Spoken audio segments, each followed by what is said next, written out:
What's going on, guys? Bart here with Tully Television. I want to thank all of you for stopping by, liking, commenting, subscribing, all the beautiful YouTube things. Only together can we go straight to the moon, baby. But today we're going to be getting into an issue of Excalibur. It's been a little bit. Uh, been dealing with some reviews of Daredevil and such. But figure we get back into Excalibur for issue 8. Pretty much the wrap up to Inferno. Here's the cover. Here's the back covers they've been doing. I like that one. That's pretty cool. And essentially, again, written by Chris Claremont. This particular issue is done by Ron Lim, legendary artist for comic books. I'm sure in other mediums I'm unsure about, so to speak. But like I said, this pretty much is the day after Inferno, the Inferno story, and it's basically like just consider an epilogue, even though it's still kind of in um, dealing with that particular story. In Excalibur, we've seen Rachel almost get married to a demon. We've seen Megan become the Goblin Princess. And this particular issue deals with all of that. Uh, but in a lot of ways, even though they're each dealing with what happened separately in this particular issue, the mission remains the same. Okay. Um, the X-Men are back, right? But we don't know at the time of this particular time in Marvel Comics. Kitty, Nightcrawler, and Rachel have made their connections already, and their point in this, well, their story in this, we'll get into. But basically, we wake up with Brian waking up in a hotel room in New York City where they're still at. He's without a costume, so to speak, his Captain Britain costume. He wakes up to finding that Megan is not in the hotel room but had went out for a while. And also Nightcrawler, aka Kurt, went to go do something real quick for the team, and Kitty Pryde is somewhere else, and Rachel went to go do her own thing. So basically, this is an issue where our team is scattered throughout different parts, so to speak, of America. But again, their particular mission, so to speak, at the time is still focused on Excalibur and what their main goal is as a team, even though they're still kind of getting used to each other, still kind of, dealing with some turbulent feelings with each other because, Kurt and Kitty have experience together and Rachel in some ways, but, not in the way that Kurt and Kitty have, where they kind of have worked together for an extended amount of time. Captain Britain and Megan were doing their own thing. So to really come together with people you're unfamiliar with or unsure of what you guys are doing as a team is right, this kind of refocuses them a little bit or makes them just realize more that even though there may be still team issues that they got to work through and stuff like that, and getting used to each other, knowing each other better, that's always going to be a tough go to have to deal with anything. Think about any time you start a new job, or you go to a new school, or something like that that's new, meeting new people. You have to build a dynamic with them that you had with people prior, and you forget that those people prior were those same new people. You know what I mean? So you just have to have trust in yourself as a person, a trust in the mission, and trust in each other. Even though you don't necessarily have to get along or be best friends, but you can work towards a mutual goal. We've all worked with people for the most part that we may not like or may not hang out with after work. But when there's a mission to follow, we have to do that for a greater good, for the company, for ourselves, for our families, right? For the people that matter. Everyone matters, but you know what I mean. So basically, Brian is going to try to search for Megan in New York City, which, good luck with a city of 8 million people.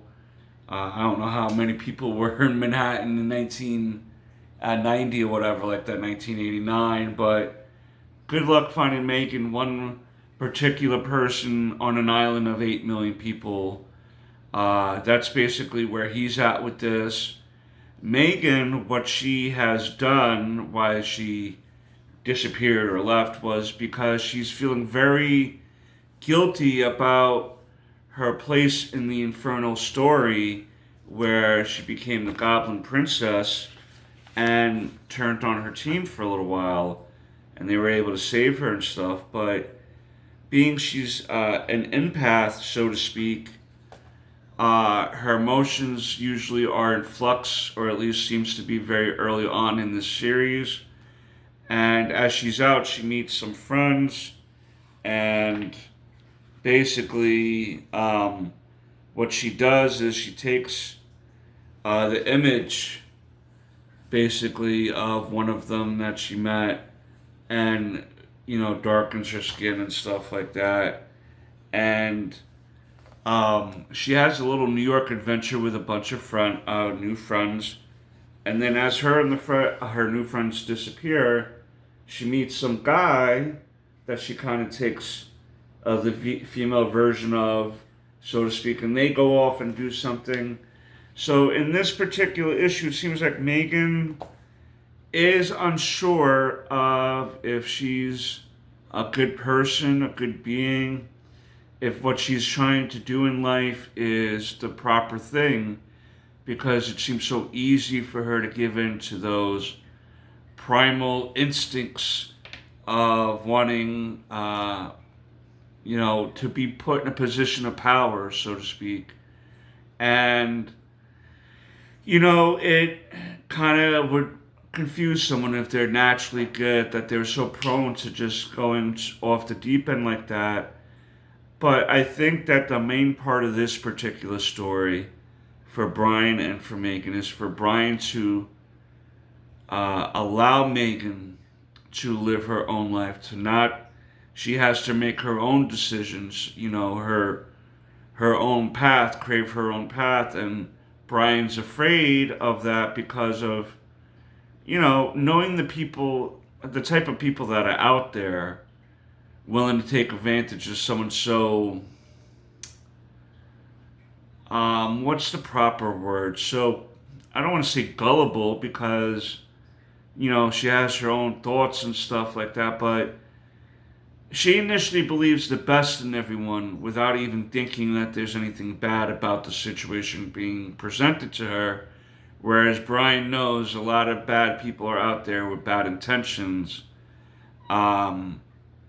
willing to take advantage of the good-hearted people out there. So he has to learn to allow her to make those decisions on her own, because then it's at some point you're not giving her a state of being, you're not giving her a state of urgency or anything in regards to becoming a fully developed emotional being and stuff, and the things that come with that.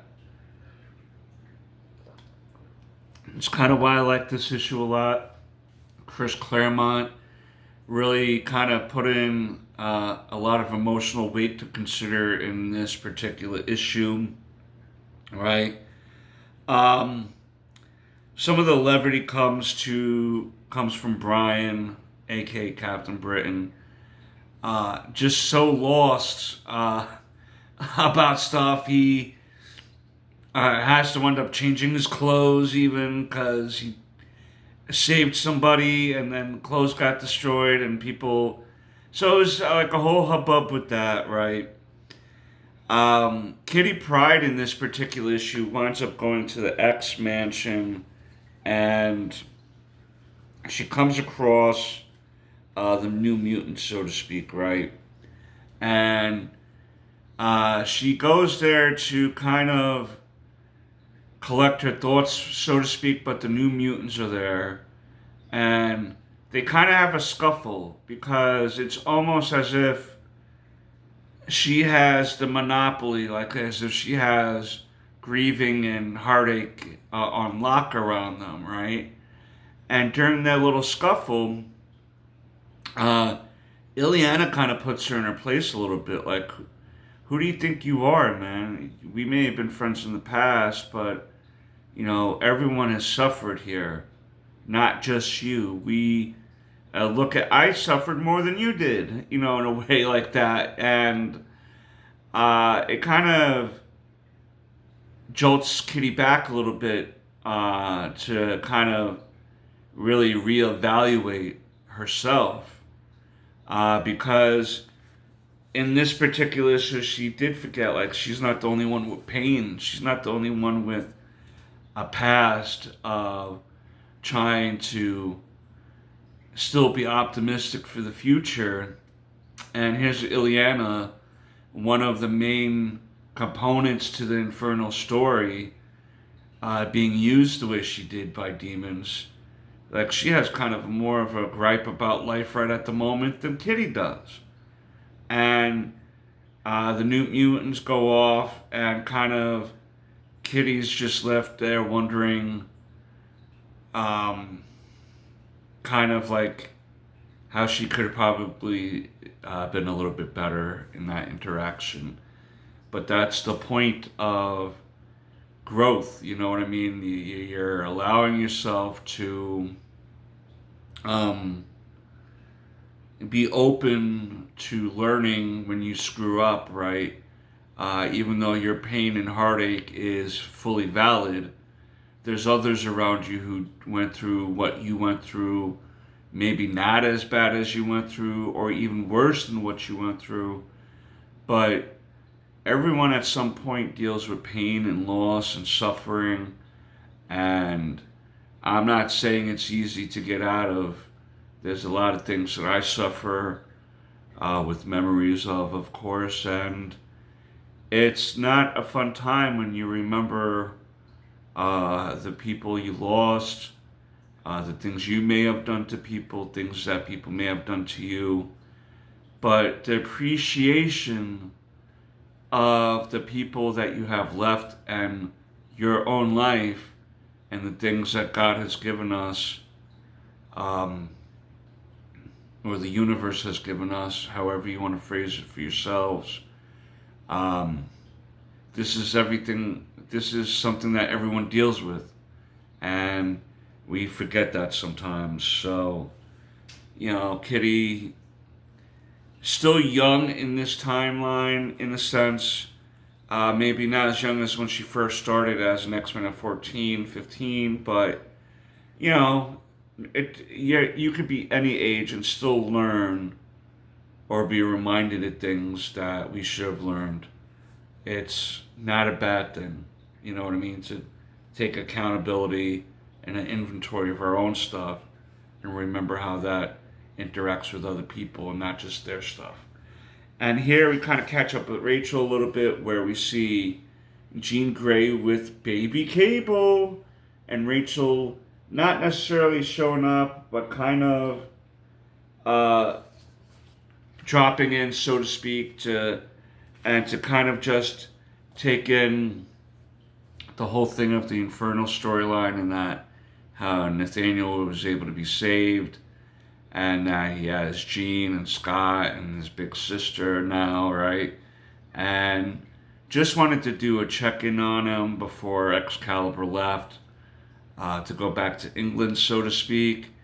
And she just even reflects on her own life about everything up until that point, and, involving Nathan and Excalibur and stuff, and realizing she's realizing life is not as bad as it can be, and finds herself in a more hopeful state of mind at the end of this issue, which is good.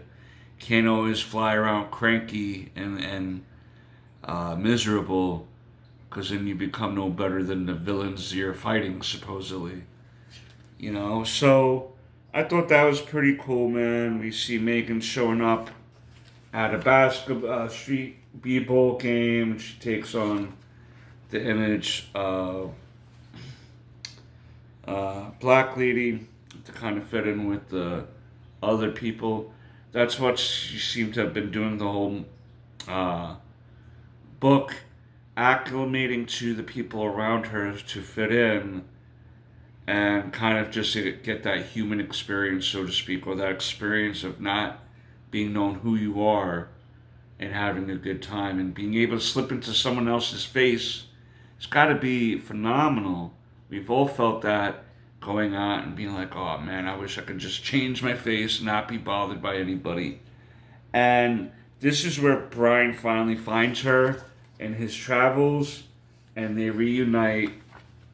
Basically, Brian is reminding her to, reminding Brian not to be so worried, because she even states in this particular page here in the next set, she's a grown woman and she can take care of herself, which she obviously did throughout the whole issue. Just because she's very very soft in her approach with a lot of things, and her feelings fluctuate, doesn't mean she doesn't know how to take care of herself. What'd she do before she met Brian? Was she born the day before she met Brian, right? And just was like, oh, take care of me. You know what I mean? We forget that ourselves sometimes, where we're telling someone, and like, oh, thank God I met you, Bart, because I don't know what I would have did if I never met you, and I'm thanks, right? You know what I mean? Like, we all kind of forget that person had a life, and how did they reach that far in life before we met them? So that's kind of where that is at the moment, with Megan and Brian. She appreciates it, but she's also like, I'm good. I needed some space and to reacclimate myself to remembering that life is better than what we just went through and what we've seen. Life can be better. Life can always have the chance of becoming better. And it's a little reminder for himself and what the Americans call it. Near the end, she pays for the taxi cab and stuff, and she's like, for Brian, for once, let me save you. I'll pay for the cab, because of his clothes getting destroyed earlier in the issue and stuff, and he, I guess, didn't have a wallet or whatever on him. But that's kind of where we end this issue. We just kind of end this issue with Megan kind of reminding Brian that she is her own entity and doesn't need constant protection. And Brian has to, accept that. This issue was a lot of people accepting things, whether good or not, and accepting their place in the world at this current time, with the knowledge that there can always be room to improve. Right, and that's where we're at with this particular issue with Excalibur, and where we are at in the series. We're definitely going to be getting into more issues of Excalibur soon, over the next week or so. I have I bought a few more issues recently, so I got into issue 12. So, we got a few more issues before I gotta start getting into more, so to speak. But I want to thank all of you for stopping by. It really means a lot to us here at the channel. I hope that we can continue to gain support and keep your support as well, folks. But until next time, peace, snookums.